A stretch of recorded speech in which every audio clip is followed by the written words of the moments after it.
Bonjour à tous, bienvenue dans cette vidéo, je suis ravi de vous retrouver aujourd'hui. Aujourd'hui, on va parler d'un sujet ultra intéressant. Si vous me connaissez pas encore, je m'appelle Johan, je suis joueur de tennis et coach de tennis et mon but, c'est d'aider les joueurs et les joueuses de tennis à performer en compétition.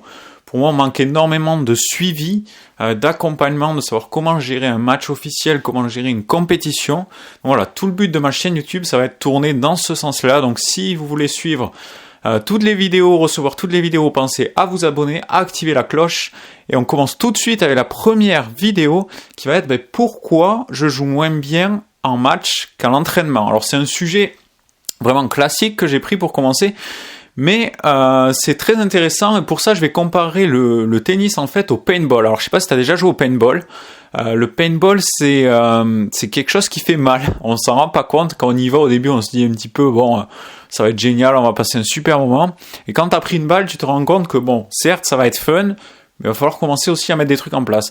Et ce qu'on se rend compte en fait c'est que on va à l'entraînement un petit peu comme si on allait jouer au paintball avec des balles en mousse. C'est-à-dire que si les balles sont en mousse, si ça fait pas mal, je peux tenter des trucs, je m'en fous de prendre une balle, ça a zéro conséquence.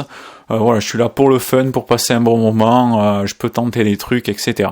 Par contre, dès que tu vas passer sur des balles qui vont être classiques, des balles de peinture, là, des cartouches.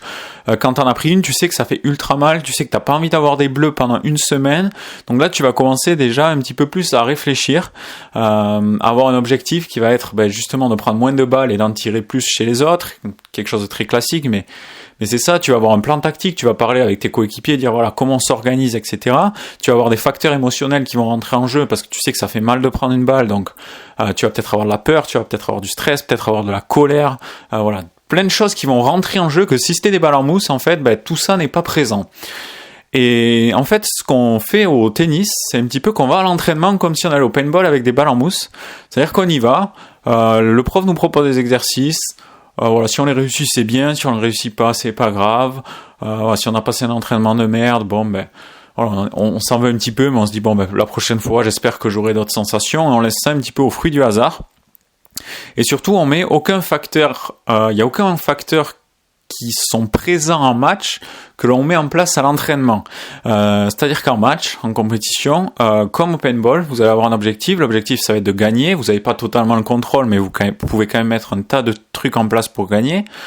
Du coup, vous avez un objectif. Vous avez un plan d'action à mettre en place pour la victoire, un plan stratégique également.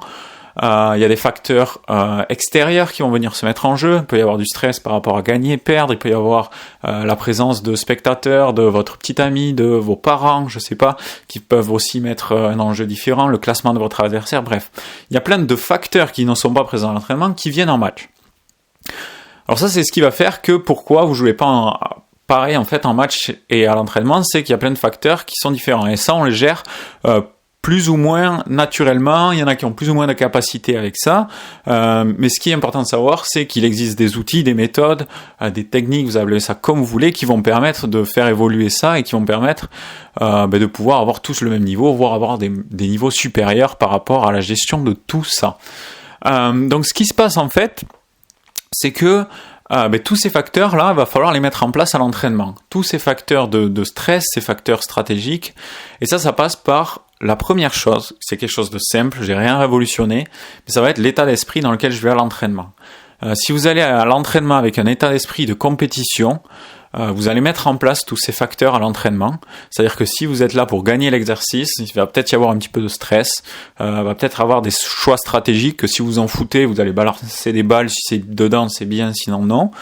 Voilà, donc tout à partir d'un état d'esprit, un état d'esprit de se dire aujourd'hui je vais à l'entraînement avec tel objectif, mon plan d'action ça va être comme ça, si je veux gagner il va falloir que je mette tel et tel plan stratégique, il va y avoir des facteurs émotionnels qui vont se mettre en place et du coup même si au début vous n'allez pas peut-être les gérer correctement, mais déjà ça vous permet d'avoir une approche à l'entraînement que vous allez retrouver en match et ça c'est une énorme différence. Si vous voulez pas prendre des balles de paintball pendant 1 heure dans la tronche et à vouloir arrêter, c'est ce qui se passe des fois quand vous allez faire un match en compétition et que vous n'êtes pas du tout prêt à ça. Va falloir commencer à mettre à l'entraînement des facteurs que vous allez retrouver en match. Donc voilà, c'est quelque chose de très simple, rien de révolutionnaire, mais juste essayez-le. Mettez en place un état d'esprit à l'entraînement comme en match pour pouvoir vivre les facteurs à l'entraînement. Voilà, j'espère que ça vous a plu, j'espère que vous avez compris. S'il y a des questions, n'hésitez pas. Et nous, on se retrouve dans une prochaine vidéo. Pour être sûr de la recevoir, pensez à vous abonner, activer les notifications. Si ce genre de vidéo ça vous plaît, pensez à mettre un pouce bleu, voire à partager la vidéo. Nous, on se retrouve dans une prochaine vidéo. C'était Johan.